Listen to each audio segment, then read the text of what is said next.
And then there's the NWO.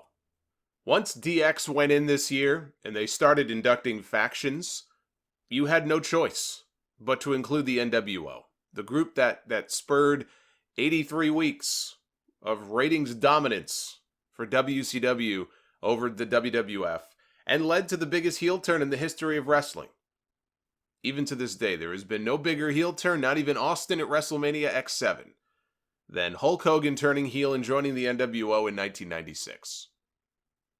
And my personal memories of the NWO are like a lot of yours. I mean, it goes back to a time during my teenage fandom that was more fun than maybe any other period in the history of wrestling to follow along with, because you had these two companies that were, if they weren't on equal footing, they were certainly, WWE was not the big juggernaut monster that it is today, where nobody can ever really catch up to them. They will not always put out the best product, but in just terms of just the size and power that they wield, they've gotten so big and so bloated that nobody could ever possibly, catch up to them and, make the kind of money that they're making and all that. But back then, I mean, there was a point where they were near bankruptcy, and they had to fight their way back from that. And WCW was legitimately the number one wrestling promotion, if not in the world, in the country, for a while, before WWE fought their way back. So as a fan, when you had these two shows competing on Monday nights and you never knew who was going to show up on television, we weren't as exposed with social media, and there weren't as many websites that had news that you can just literally just touch the screen on your phone and know, who's backstage or who's going to show up, whose contract is up, who's going to show up next week. You had the newsletters, you had some websites, but now it's like everybody, there's news leaking every day. And it's very, very hard to keep things hidden. It's very, very hard to have a legitimate surprise and truly surprise people. There was a lot more of that back then. And yeah, it did make for a lot of fun moments. You never knew who was going to jump ship. You never knew what was going to happen from one week to the next. You had bad shows, you had good shows, but it was a fun time to be a fan. It was a fun time to go to the shows. I never got to go to a Nitro Live, but I was at plenty of Monday Night Raws. And a lot of times it was like a giant party.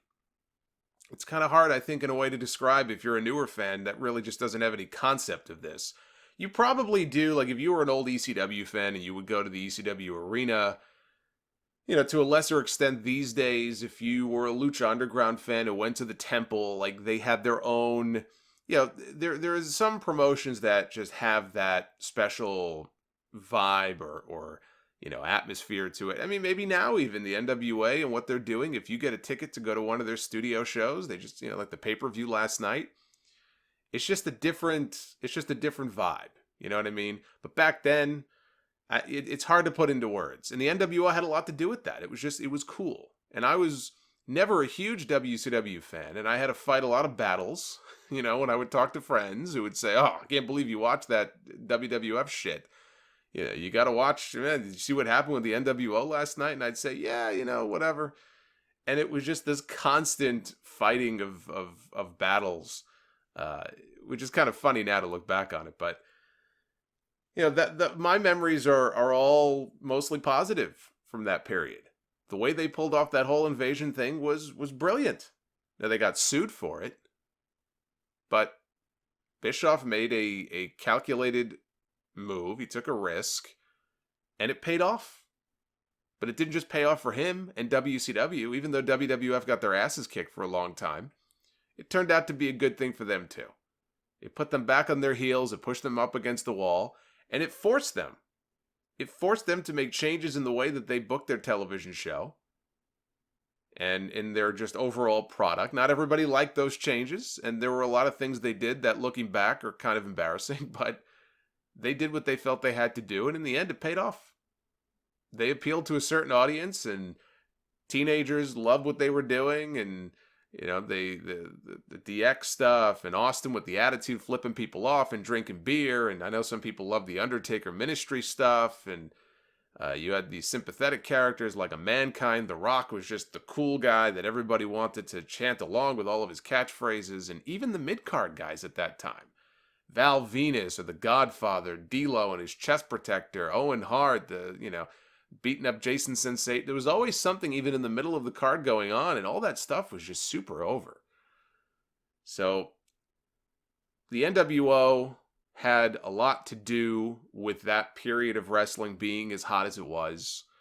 And absolutely, they deserve to be acknowledged and recognized. And if you're going to induct factions, you can't do that without inducting the NWO. The Horsemen, they got their time. DX got their time. And the NWO is going to get their time.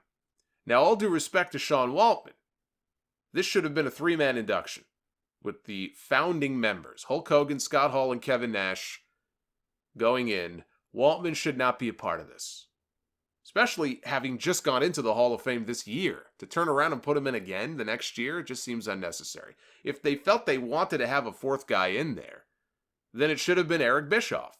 But I would keep Eric Bischoff. I mean, I don't see why you need four guys. Bischoff should get his own separate induction. And I think he will. I don't know when, but he will. Look, who's to say he won't get it this year? Just because he's not going in with the NWO doesn't mean he can't get a call in the next few weeks saying, hey, we want to put you in, but we want to put you in on your own. You got to still leave open the possibility that Bischoff could go in next year, but he should go in on his own. And I'm sure that he will get his. Big Show is another one I saw some people crowing about. Oh, how can you put Waltman in there? Didn't Big Show join the NWO before he did? Or even if he didn't, like he was such a pivotal member of the early NWO, how do you not put the Giant, in there with those guys? Because Big Show's going to go in on his own. He was the Giant in WCW for, less than half the time he spent as the Big Show in WWE. Shouldn't go in as the Giant. He should go in as the Big Show. And he will. These people deserve separate inductions on their own. I'm not a fan of guys going into the Hall of Fame as part of some group like this before they've had the chance to go in themselves. Triple H did, fine. But these are guys that their body of work should stand on their own. And when they get that big moment and they get to go up on stage and they get to do a speech, it just waters it down if they've already been on stage and they've already, talked about, the early days and getting into the business and what it was like to be part of the group. Save that shit for your own induction. It just waters the whole thing down, in my opinion. Now, the NWO was a big success for a long time until it wasn't. And the reason that it wasn't in the end is because they just let it run for far too long. The whole Sting storyline where, he just got emo and was up in the rafters and wouldn't talk to anybody and you didn't know which side he was on. It was a brilliant storyline. And it got him even more over than he was before. And the visual of him rappelling from the ceiling, at least before the Owen Hart stuff happened, was a great visual. The two Crow Sting memories that really stand out to me, just to get off topic a little bit here, the two moments that really stand out to me. There was one episode of, actually there's three of them. There was one episode of Nitro where the NWO was, of course, beating people up in the ring, and out comes Sting. And Bischoff was on commentary for this segment. He had already turned heel. He was with the NWO, but for whatever reason, he was doing commentary. And they show Sting coming down to the ring. He's got a baseball bat in his hand. He gets in the ring. He clears the ring. He gets in. He takes the bat, and he just drops it over the top rope out to the floor. He gave his weapon up. And as soon as he did that, Randy Savage and all the NWO guys, they come at him, and he just takes them out one by one, and the crowd just lost their minds. What a great, just visual moment that was. He's beating these guys up one by one, and yeah, he's making them look soft. He got one guy beating up the whole NWO, but what a great moment that was. That stands out to me. The other one is where we had all the fake Stings coming out, people wearing Sting masks. One of them was the real Sting. He's in the ring. Buff Bagwell's doing a silly pose. Sting takes off the mask. We see that he's got the face paint on. It's the real Sting. He gives him the Scorpion Death Drop. I always thought that was a funny moment. The other one is where he rescued Diamond Dallas Page. And kudos to DDP. I don't think I would have had the balls to agree to something like this, but he had been beaten up by the NWO. Sting comes down from the ceiling. He harnesses DDP, kind of hooks him in. And it was a little bit silly because he was trying to get him hooked in. You want to do it safely. But at the same time, you want to get out of there quickly because the NWO guys you're surrounded, and it looks silly if they're not kind of crowding you and beating the shit out of you. So you got to hurry up. Well, that's not a stunt. If I'm Diamond Dallas Page, you're taking your time. You take your time and make sure I'm hooked in the right way. And so he hooked them in, and then I guess gave a signal or whatever, and they brought Sting back up into the rafters, and DDP is just hanging there. He rappels back up to the ceiling, whatever it was, 80 feet, 100 feet. I don't know. If that's me, I'm keeping my eyes closed the entire time. That still stands out to me as well. So, but these are all connected to the NWO, and so every week, I mean, it got repetitive after a while because it was the same shit. Okay, the NWO is beating everybody up. They've beaten up the entire roster. You've made everybody on the roster, except maybe Sting and 2 other people, look weak. There were drawbacks to an entire year and a half of having the NWO just beat the hell out of everybody. But what it did was, when DDP turned them down, it made him a star, made him an even bigger star. Sting became an even bigger star. Goldberg became a big star. You had your core guys who became that much more popular by rebelling against the NWO or fighting against the NWO. This all should have built to the big match at Starrcade in '97 with Sting and Hogan, with Sting getting that clean win over Hogan and rescuing the championship, wrestling it away from the NWO, and bringing it back to WCW. And now the NWO has been vanquished. Or at the very least, you immediately transition into the dissension period, where the NWO now starts to fall apart. You know, they don't just dismantle overnight, but you have a few months where there's tension in the ranks and they start to turn on each other and, you know, kind of eat their own and fall apart. But instead they just, and there was tension in the NWO, and they did splinter off. You had Black and White, you had the Wolfpack, but they ran that fucking concept into the ground and they completely watered it down by having everybody and their mother join the NWO. In fact, there might have been a mother in the NWO. Did Judy Bagwell ever join the NWO? I feel like she did. Maybe she didn't. Wouldn't surprise me if she was, at one point, a member of the NWO. Maybe she wasn't. But the point is, you've got Vincent and you've got Scott Norton, who's a tough guy. But you've got Scott Norton wasn't a big star. Bryan Adams wasn't a big star in WCW. Fucking Virgil in the NWO, okay, you've jumped the shark.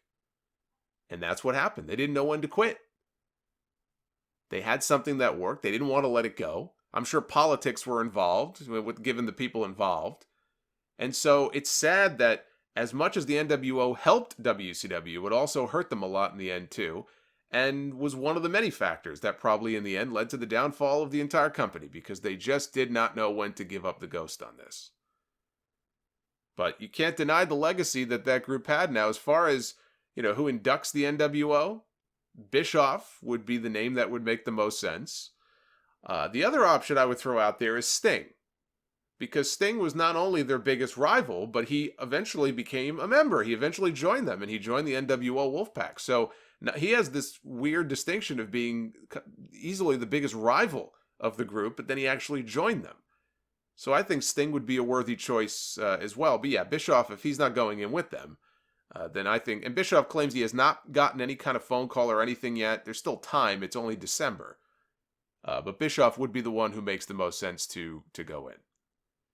Now, as for other potential inductees this year, every year that goes by that they don't do this, that they don't induct them, you are going to hear me mention Demolition, Axe and Smash. They're not getting any younger. Sadly, we know exactly what's going to end up happening the longer Vince McMahon decides to wait, and it makes me sick. By the way, Randy Cully passed away yesterday, 69 years old.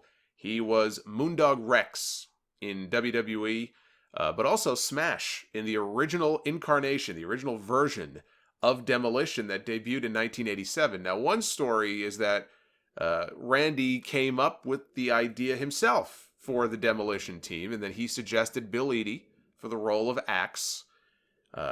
In a Demolition shoot interview that they did a few years ago. So relatively recently, I think they may have done it with Devin Nicholson on his Hannibal YouTube channel.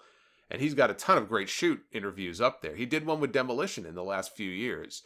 And there's a clip on YouTube of Eadie talking about this. And he has a slightly different version of that where he doesn't really give Randy Cully credit for coming up with Demolition, but he claims that Vince McMahon wanted a Road Warrior type team for himself, and he approached Randy with the idea, who then went to Bill to pitch the idea to him.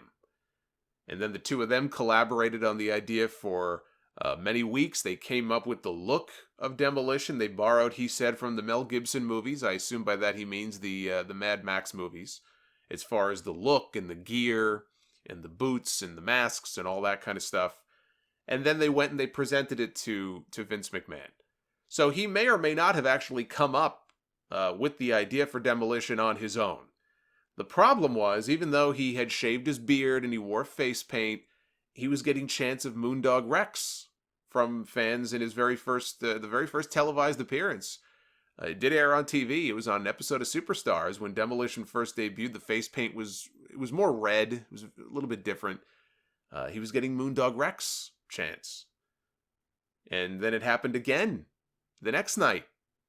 Fans recognized immediately who he was. So a few days later at a Wrestling Challenge taping, he got replaced by Barry Darsow as Smash, which I'm sure he wasn't very happy about. I mean, look at what it did for the careers of Darsow and Edie. You know, Edie was the masked superstar in WWE. He was going back and forth wrestling in Japan. He was hardly a big name. He was hardly a big star. Darsow, I mean, who knew? You know, I mean, he had a run, of his own in the NWA and had some success there. But it wasn't like these guys were big stars. And then they ended up in this Demolition gimmick, and that's what they're going to be known for. You know, if they ever go into the Hall of Fame, they're going in not as the masked superstar or some Russian or anything like that. They're going in as Axe and Smash. Or it's certainly not going in as Repo Man, although I would argue Repo Man is worthy of a Hall of Fame induction on his own. Either Repo Man or Hole in One, Darsow, the golfer from WCW. Either one of those, I'd be okay with them going into the Hall of Fame. But think about it. If it really was Randy Cully's idea and they gave it to somebody else, I mean, that just got to eat away at you. You know, when you look at how things turned out. If Demolition ever does go in while they're still breathing and they get to do their own speech, which they should, maybe they ought to at least give the man a shout out. Christian is another one. You know, we see him now every week on TV. He's on WWE Backstage. I think he lives in Tampa, doesn't he? I think he might. He might be a Tampa resident like Hogan is. I could see him going in to the Hall of Fame this year. Jushin Thunder Liger, I think I may have suggested him last year as the international inductee, if they want an international inductee. But now it seems to make even more sense to me. He's going to be retiring next month at Wrestle Kingdom. He's having his final matches, and he's going to have a big ceremony, the day after Wrestle Kingdom is over. He did that one takeover match with Tyler Breeze, right? So they've got that footage. Why not consider him as your international inductee, now that he's officially going to be retired? William Regal. I heard his name rumored for last year, but he ended up getting scratched. Easily worthy of an induction, I think. And Rick Martel. Rick Martel is another name that you hear me mention each year who I think deserves a nod. AWA champion, WWF Tag Team champion. He spent many years actually as, not a main event star, but a star in WWE. Very good wrestler. Worked different territories and places, had success. So I absolutely think that Rick Martel would make a worthy candidate to be inducted into the Hall of Fame. Now, I'm sure they're going to want to pick a female to go in as well, maybe a celebrity too, Cyndi Lauper. Still conspicuous by her absence from the celebrity wing of the Hall of Fame. But those would be my suggestions. I look at this and I say they've already got their headliner set. They've got Batista, they've got the NWO, 4 guys going in. They've got their headliner set. The big attractions, they've got those guys already. So even though the names I just mentioned, they may not be the sexiest names, right? Rick Martel and Jushin Liger and even William Regal. They're not the biggest names. They're not the sexiest names in the world. It's not going to get the company tons of publicity that they love so much. But these people, I think, are worthy of being honored.